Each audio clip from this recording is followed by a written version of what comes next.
Good evening, everyone. My name is Peter. I'm the chairperson for the Building, Grounds, Transportation, Security Committee. Tonight we're gonna have our first meeting of the committee, and we'll start out with,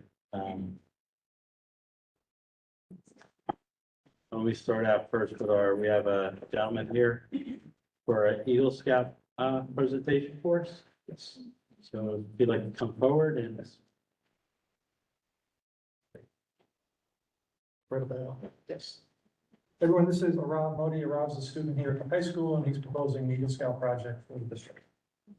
Hi guys, so my name is Arv. I'm a junior at MTHS or MTHS, yeah. And my Eagle Scout project is for Apple Guard, and it's like a US map on the blacktop, like where the students play recess.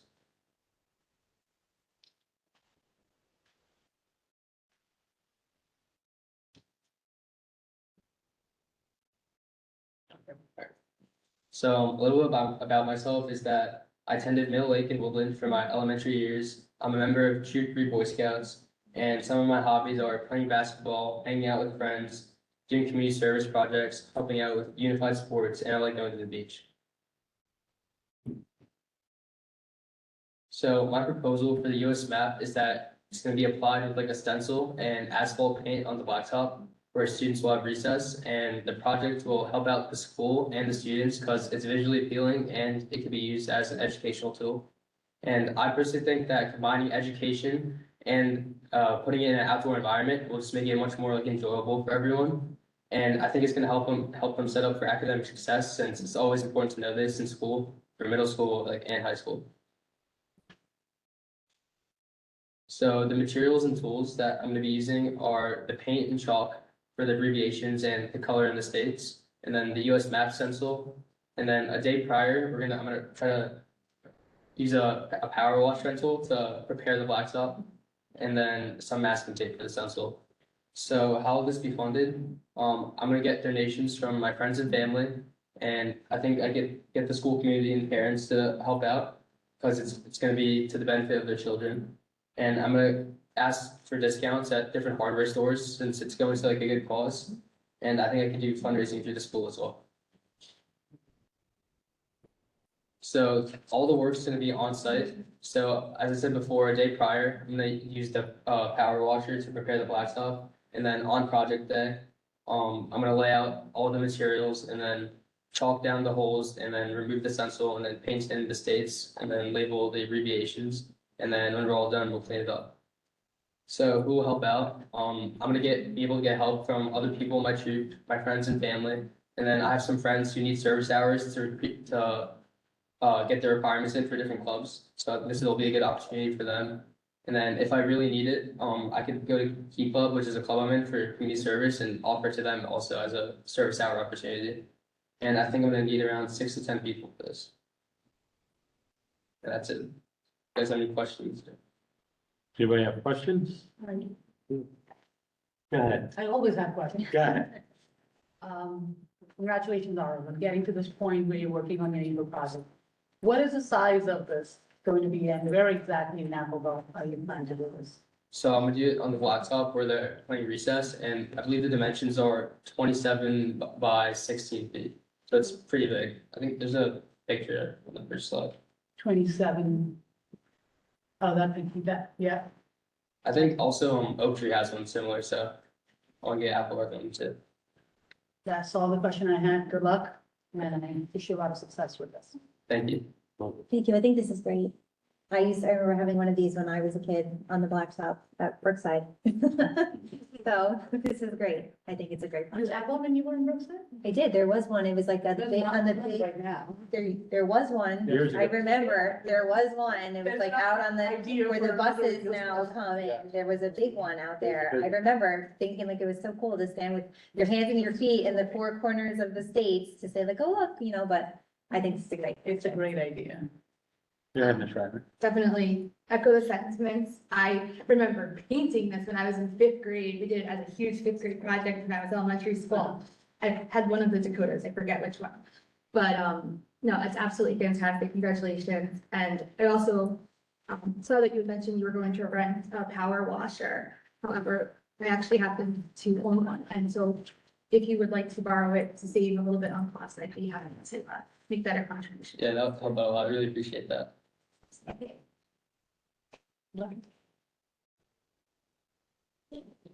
Thank you so much. It's fabulous. Thank you, guys. Thank you.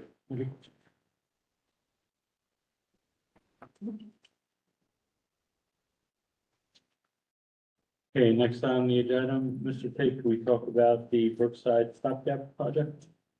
Yes, so, Mr. Pirro being the new chair of the committee asked that we kind of recap for the new members, what we have going on, with projects coming up, so some of the existing board members know that we just covered this.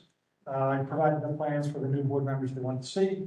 Essentially, what we're doing this summer is a stopgap project at Brookside School and Media Center, where we will take about 1/3 of the floor area in the library and create 3 small group instruction rooms. Currently, there's not space for those in the schools. They're done in the hallways and lobby areas, and not the best learning environment.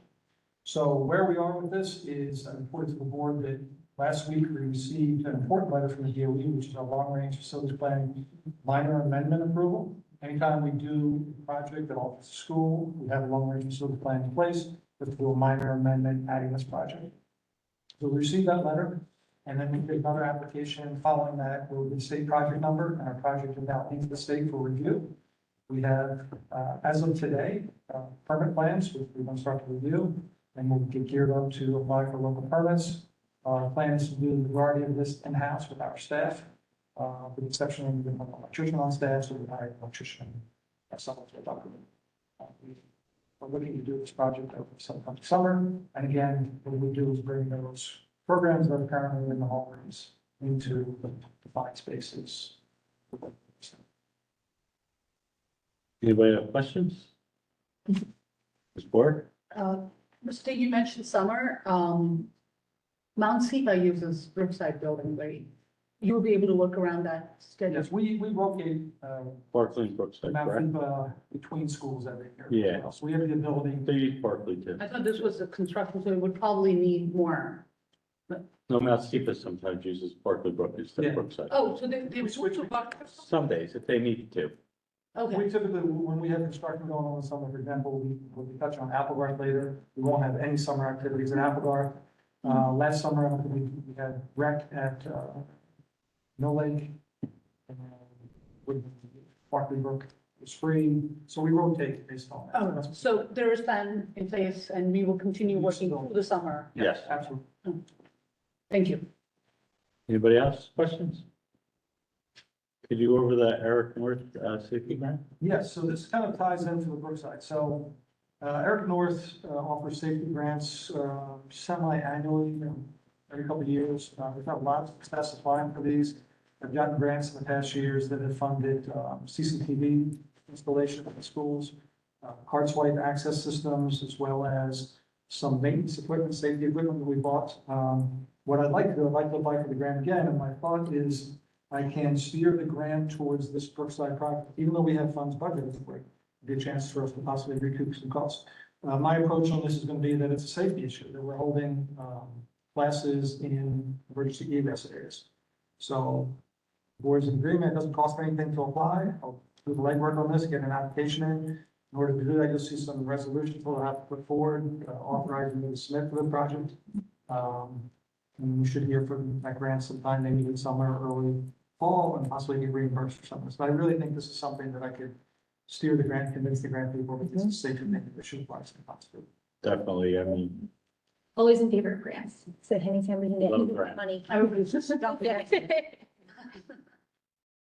Thank you for Yeah. so keeping your eye on. we get an update on where we're at with the golf range project? Absolutely. So previously reported, we have all the local permits in place. We've been doing the vast majority of the work ourselves. Our guys are out there, again, today hanging sheet rocks. We've got the place framed out. We have all the rough plumbing done, rough plumbing installation inspections completed. So hopeful that maybe by the end of next week, we'll have the place rocked, spackled, start painting. Carpet vendor ready to go and put down carpets, a couple of interior doors to hang, security door suite. We don't yet have the HVAC unit that's in the power space, but the existing unit that is there is fully functional. We designed a new one in because that unit is about 18 years old, and we thought we're opening a new building. But we can use that should the public even not arrive in time. That's what we're doing. There's modifications out there. And we are on target to have this completed by the end of June. We call the currently leased office space at Monroe Commons. The lease expires on June 30th. So our plan is to get a CFO for the golf range prior to that. And move that office set into there. And as we go on first, we won't have any cost associated with lease moving forward. Perfect. I mean, it'd be great if we could be in there by July 1st. Women's runner. We're, you have me and this, we're on this committee as well. Couple people. You're sitting on the wrong side. I can go over there. I was trying to make it even. I just wanted to clarify, we may have already learned this, but I just can't remember. How many offices will there be at the golf course, the golf site? So there's a private office for Marietta Ruel, Mhm. and then there is just an open office area for all the sports staff. Space. And then there is fortunately a large garage, because if you're familiar with the program, files and storage is massive. Mhm. So the garage becomes a large file room for that. They're gonna be snug. Okay. Not gonna have as much space as they had in the other place, but. I was they'll work almost well together. thinking the other way, like, would there be enough space to potentially create space here? But clearly by what you're saying, that is not a possibility. We're downgrading, cost saving. Exactly. Cost saving. Cost savings I right have now. a question, by law, yeah. Go I ahead. have a question, Bill. The file storage aspect, is that going to be ready by June as well? That space is finished and temperature controlled, and we have no concerns with moving on. And the move will happen over summer, or over the month, The end of or next month, And end of June. In time for us to leave, that lease gets over June end, Correct. and we'll be, Yes, we've already moved out of one of the suites, was consolidated. Had the owner walk through and gives kind of a punch list if there's any, damage or deposit, which they haven't noted anything. We have to move the two upstairs suites. 2 months later, we'll stop seeing that on our bills. That sounds wonderful. Thank you. Great job. Is there a chance, are we looking at anything there to create a parking lot, maybe to store buses, since we haven't all the different schools right now? Yes, so there is, in the second question that just went through with the budget, had additional monies in there to do some additional paving. Okay. We thought we would still be able to store buses there, and it also gives us an identity there. It's Yeah. occupied.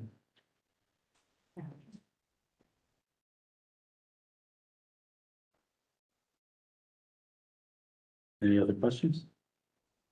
Okay, how about, can we get an update on what's going on with the Apple Guard School and the Rod Grant project there? Certainly.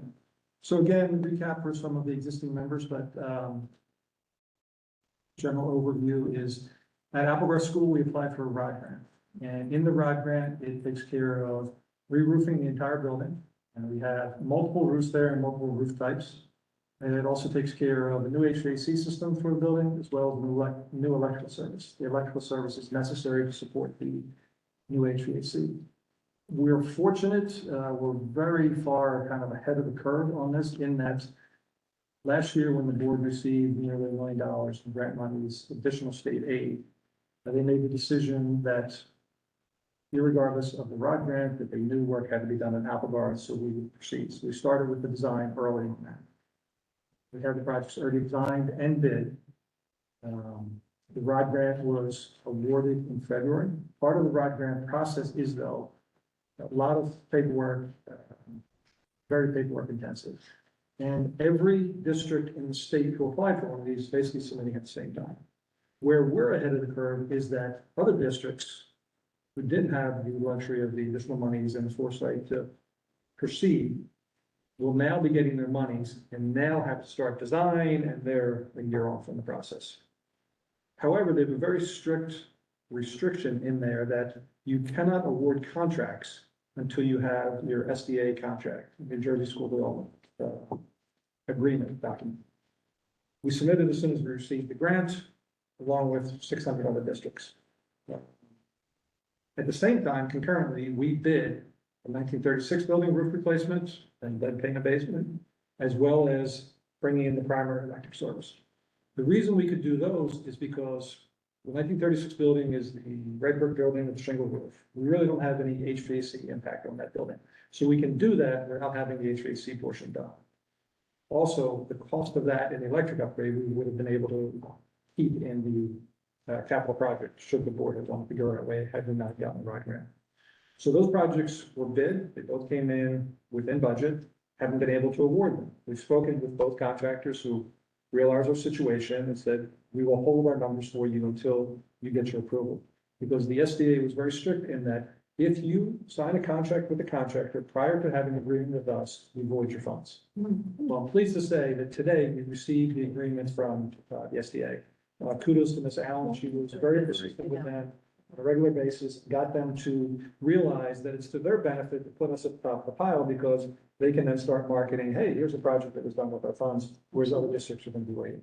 So now that we have those, we're going to reach out to the contractor tomorrow, both contractors, get the contract signed, those projects geared up for the summer.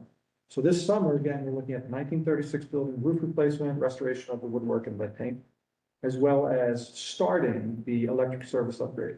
And what I mean by that is we'll be bringing a new primary electric service, which is underground conduits into the building, the back feeds and some switchgear, and then a transformer. Some of those components, the transformer, the switchgear, et cetera, are very lengthy, long lead items. So we'll start construction this summer. Those items, let's say they come in mid-year, then maybe spring break, or even the beginning of next summer, we put in place a new electric service. Where that puts us in good position is we are currently designed for the HVAC work. The HVAC work that covers the 60 building, 79 building, and 83 building all have equipment that'll go on the roofs. So we couldn't do those roofs because there's a lot of coordination that goes between the two. You don't want to tear off a roof, replace it, and then a year later come out, pull all your HVAC equipment, all have to modify it. So these two are being tied together. Those projects, we provided a schedule previously to maybe included a copy in your handouts. You want to see it? Basically shows that we're in design. There's another video. We're currently in design for the HVAC and the roofs. I'd say we're about 70% complete on those. We will be bidding those this summer. We'll be making awards this summer, latter part of the summer. And a lot of that is long lead delivery, as we've seen with HVAC equipment. So we'll make awards and with a plan that equipment comes in for next summer. And next summer, we're doing removal of existing HVAC equipment, roofs, and installation of new HVAC equipment.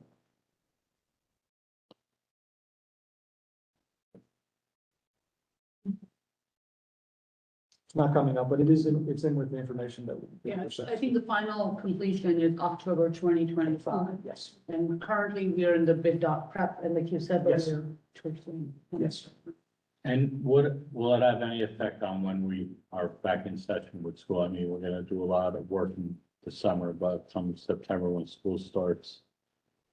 No, I think, and again, a lot of this is contingent upon deliveries. Yeah. You know, we just saw excessive deliveries for the equipment across the street, but globally and Everything's US, low have right now. gotten Yeah. better, so I Mhm. don't think we're gonna be looking at that type of length. Okay, But we get that equipment in time. We already have the new electric service in place, so it's kind of a plug and play type situation. okay. Okay, so hopefully the stuff comes and we're not on back. And the key would be, you know, we're targeting for October because, you know, the heating season starts late October, early November, and we'll be in time for that heating season. Okay.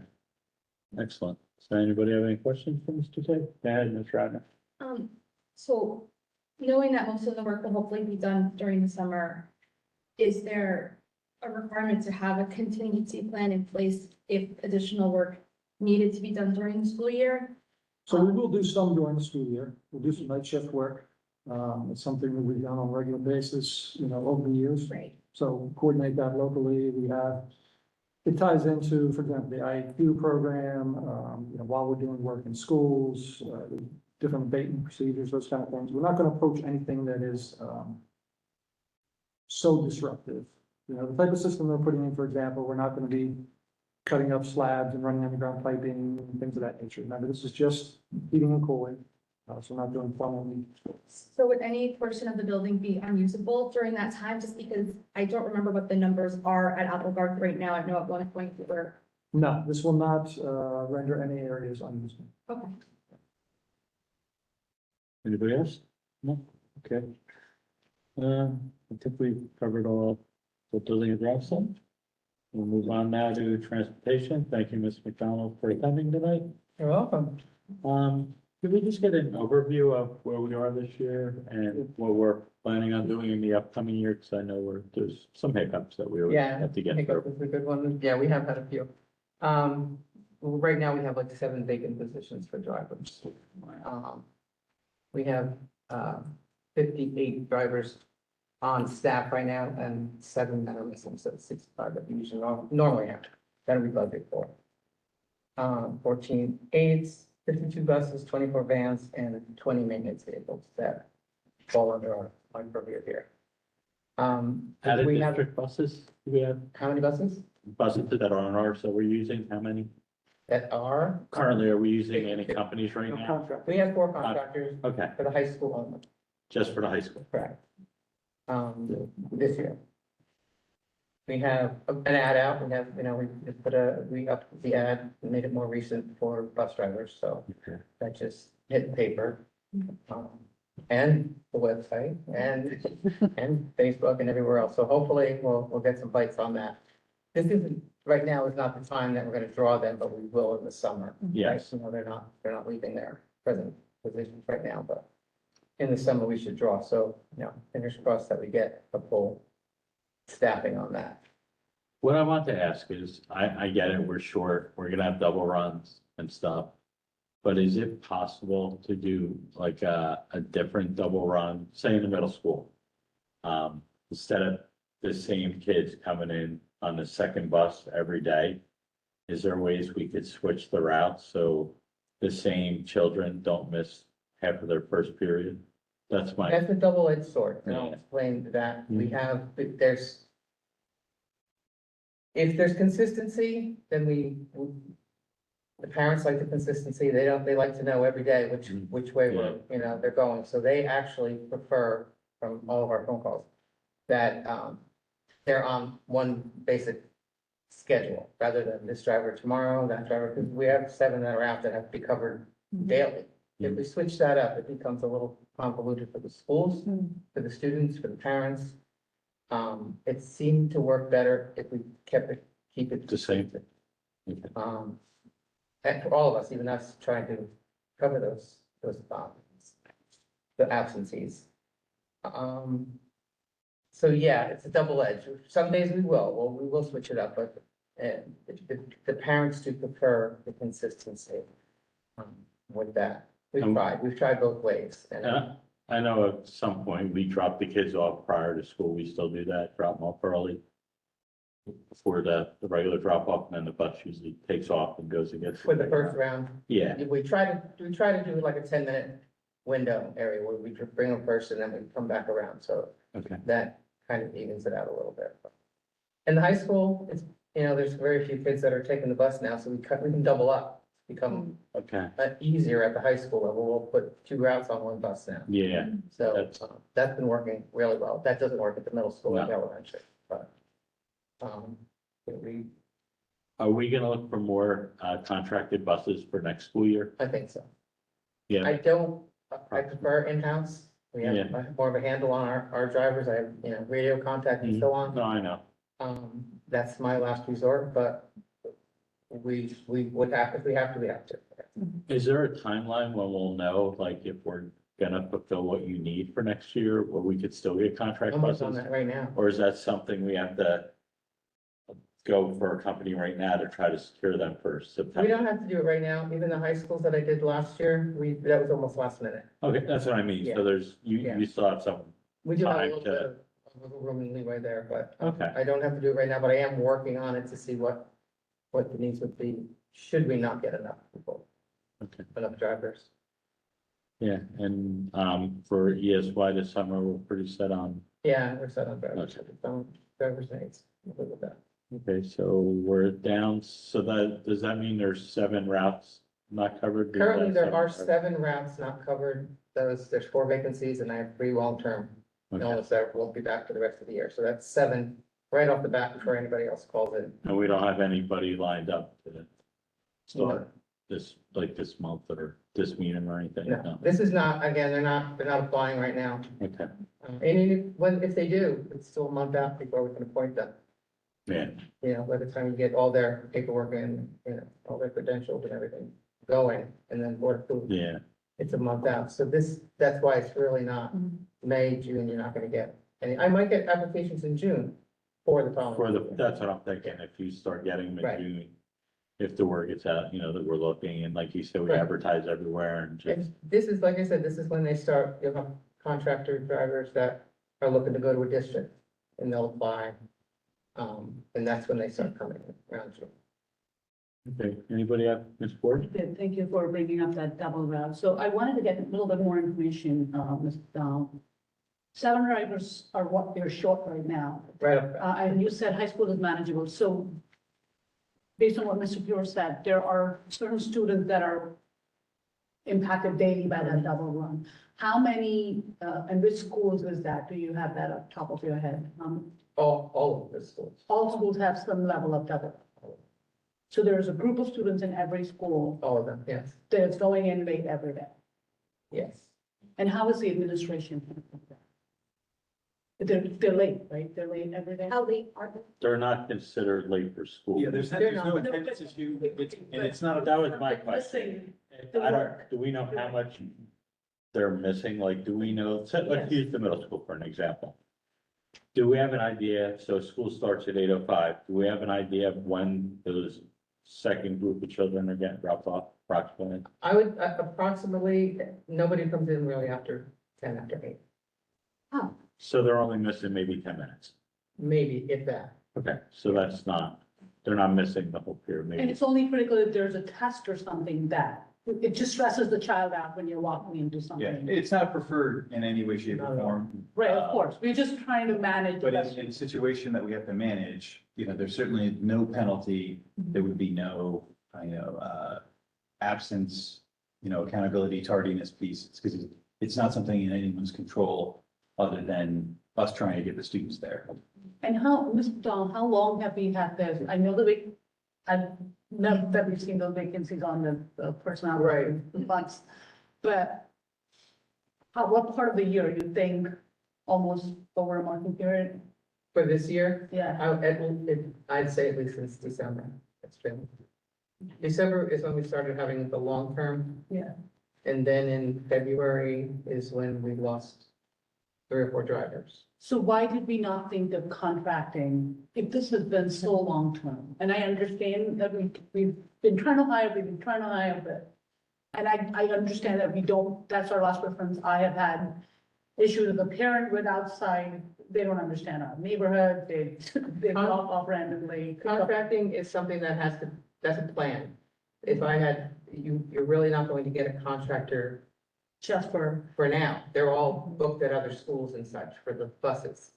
I can always get contractors for special ed out of district or whatever, those are smaller vehicles. But the buses, you can't just put out a contract right now for something that's. And again, some of these absenteeism are unforeseen, so were the vacancies, unforeseen.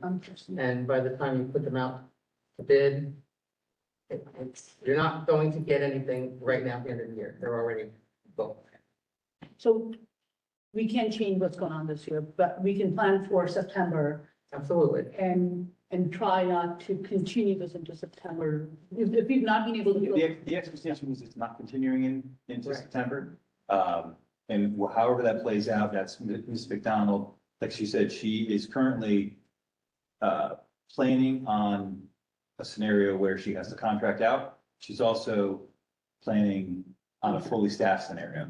And then at a point, it'll be determined to say, this is when we need to go out to contract, so we still have the opportunity to get those available buses.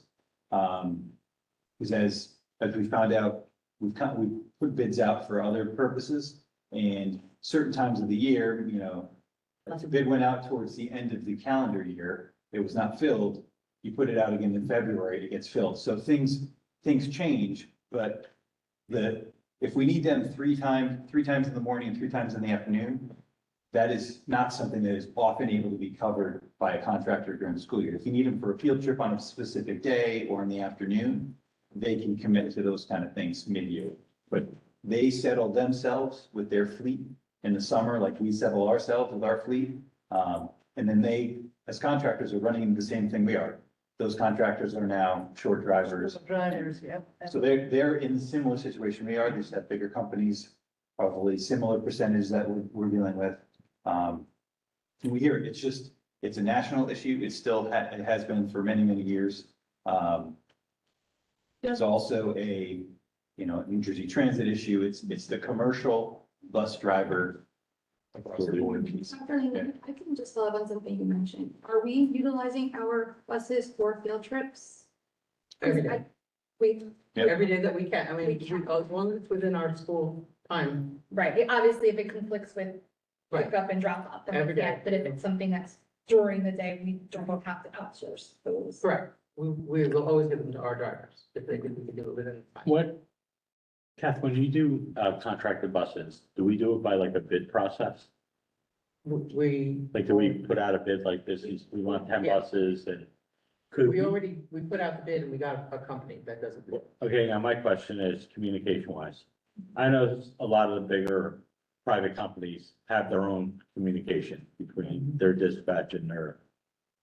Would we be able to make sure that whatever contracted bus we brought in had a communication system? So if there's a problem, your dispatcher could call their dispatcher and say, hey, where's Route 46? Or hey, where's Route 15? So we could have a communication. I know For in the past, some of bus the, routes or field trips? for bus route, I'm talking just bus routes. Like if we had a contractor every day doing a bus route, would we be able to communicate with them through their own No, dispatch? going through the commission. The commission has to be the middle person. We couldn't, Put out a bid ourselves. yeah, Well, it's a lot of work to do. like, that's what and the commission won't, you have to still go through the commission for everything? Yes. Yes, Okay. I don't prefer that, but I know, we've had this conversation. I did just Yeah. ask, I have one more question. We would like to start looking into some kind of transportation app.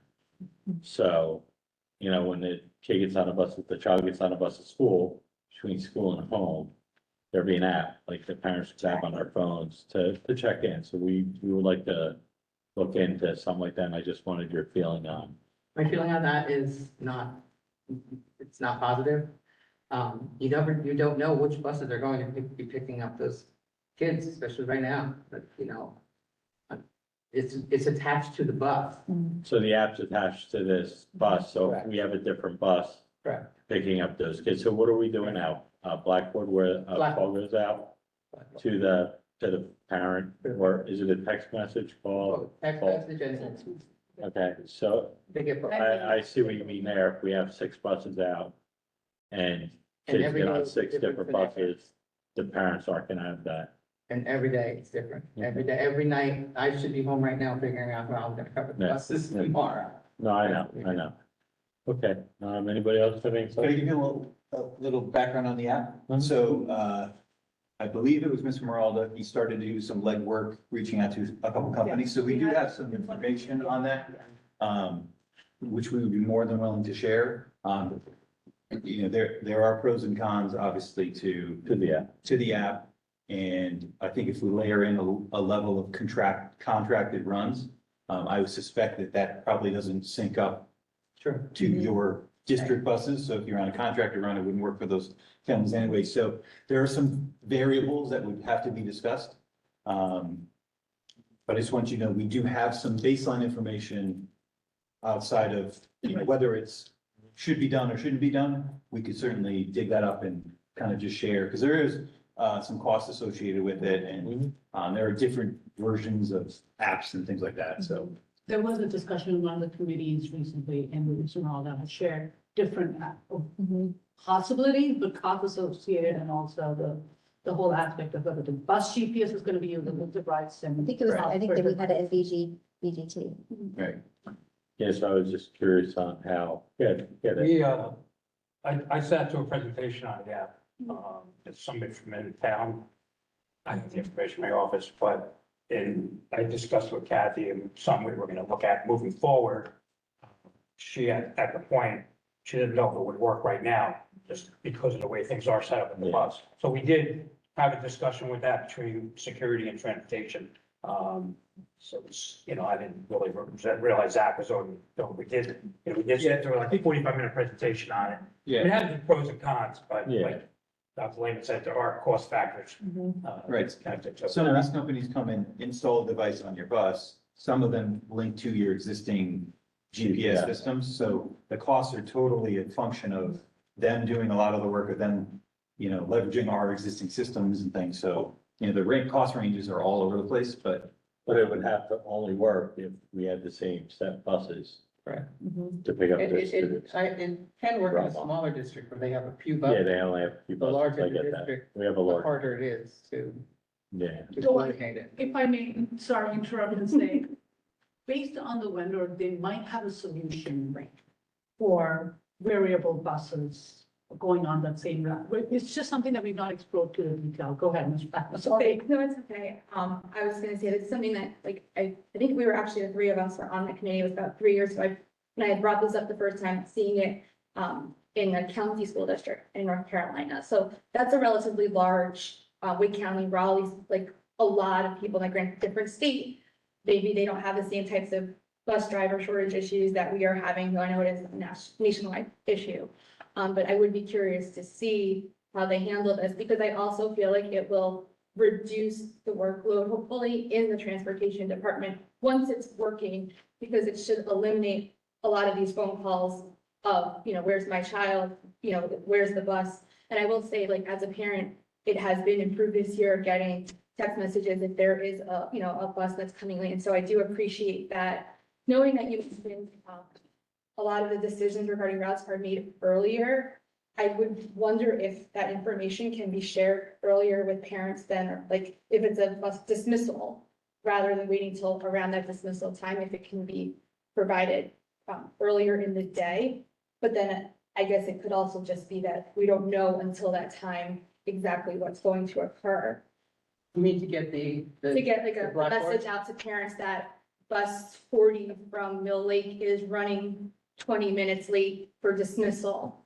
Often that's like in the afternoon towards dismissal time, but if we know that the route had to be changed in advance, can that information be sent earlier? So if you know that route's not coming at noon, you get the message at noon, that's, Earlier than that, I understand what you're saying. For the most part, yes, we do get, we do get drivers calling in at 1 o'clock. Right.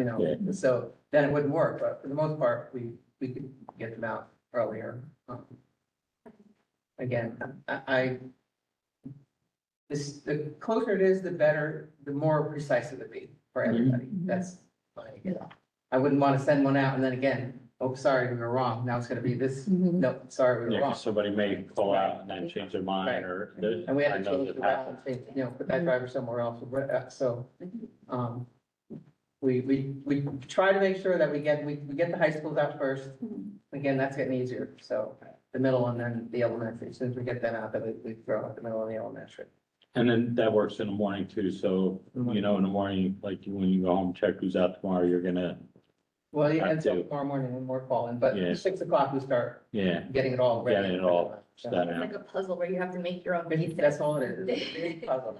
Yeah, absolutely. The only other question I had, really quick, Mr. Bureau, is, I know that there were some bills at like the state level. I don't think it's been officially passed. It's passed through the assembly that would allow drivers without a commercial driver's license to operate buses with less than 10 passengers. We don't have any. We don't have any of Those are be your Vans. minivans. them. Okay. That works for, special ed students or something on that district, but and it can ease up a contractor's problems, but it wouldn't work. We don't have, That was my Minivans. question. I wasn't What sure. Would it be possible to do like a training program where like somebody came in and? we have like, that in place. and they could get their CDL right through transportation. We had to go through certification to do that, we did it. Okay, so we have that We have the ability ability. here. Yeah. So if somebody wants to be a bus driver here and they contact you, then Yep. there's a process. They Then could- we're qualified. Okay, We're I remember you telling me that you were working on that, but I never knew if it was ever completed. Nice, that's excellent. Anything else? You want to be best? No. This shows how aggressively Ms. McDonald has been trying to recruit. No, I know, it's hard, and we're not the only district having this. Plugging- My only thing was like Miss Ford was like, I didn't know if there was ways to like switch it up in the morning, but if it's gonna cause too much We confusion. found that it didn't, we tried both ways. You're right, this probably complicates things. Yeah, I'm just like you said, I'm more concerned with a kid that has a test first period. But I mean, if they're 10 minutes late and the kid usually knows they're gonna be 10 minutes late, he's probably thinking he has 10 more minutes to study for his test. So. Just an extra 10 minutes to finish it. Yeah, exactly. Say something real quick. I was talking to drivers and, somebody mentioned the positive aspect of driving from Monroe is that there are no highways in the routes. Yeah, So, that's and, true. you know, East Brunswick, they have to get on 18, Mhm. South Brunswick, they also have to get on 1. So I just wanted to mention that here. Yeah. But anybody's listening and wants to. Okay, very proud children. We give the CDL training, we don't have highways. Come drive from Monroe. Get a billboard. Yeah. And That's all we need to do now. We gotta talk to Mr. Morrow. thank you to you and to all of our bus drivers for doing what you do. Yes, thank you. I know Thank you. it's a hard job and you're very much appreciated. Thank you. I think anything else, transportation? Okay, we're going to go into a closed area for our security, because this is not something we're gonna discuss in public, so. That'll conclude the building and grounds and transportation part of this meeting.